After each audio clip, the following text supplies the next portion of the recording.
Kaya bigyan natin kung ano masasabi sa'yo ng aking inuupanan. Mommy! Ano po, ang masasabi ko lang ay talaga namang mataas ang rate. Hindi natin ma-deny yun. Enough lang na minsan nadadala tayo masyado ng emosyon siguro or ng adrenaline or yun, sabi ko yung haba.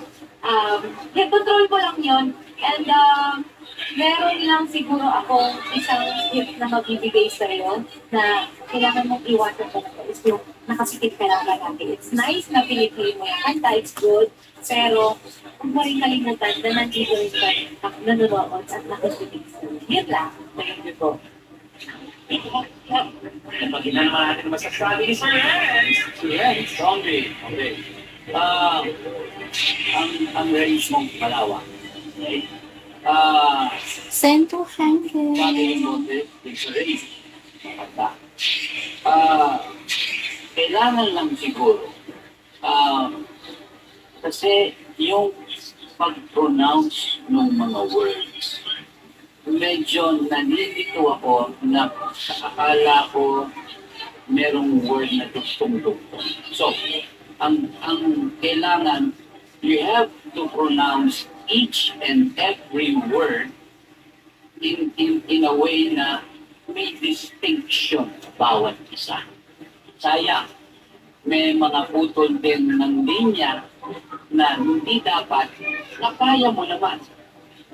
Yun. Okay.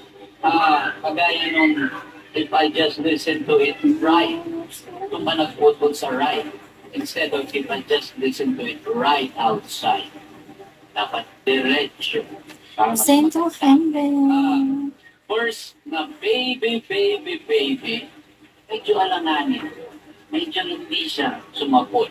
Pero the following, okay na. So, baka rin yung nervyos.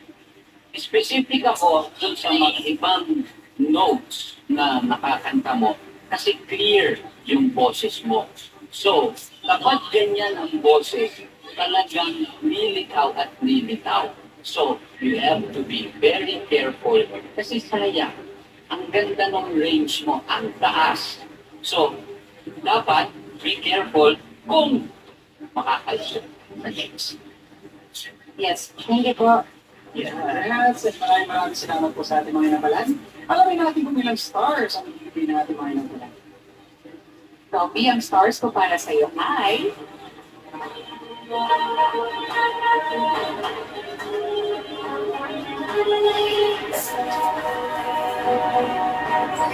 Three stars from Miss Asia.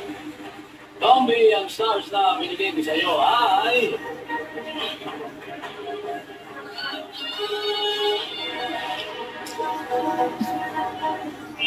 Three stars from Sir Renz. Maraming salamat inyong panaan. Malalaman natin mamaya kung ilang stars ang ibinigay sa inyo.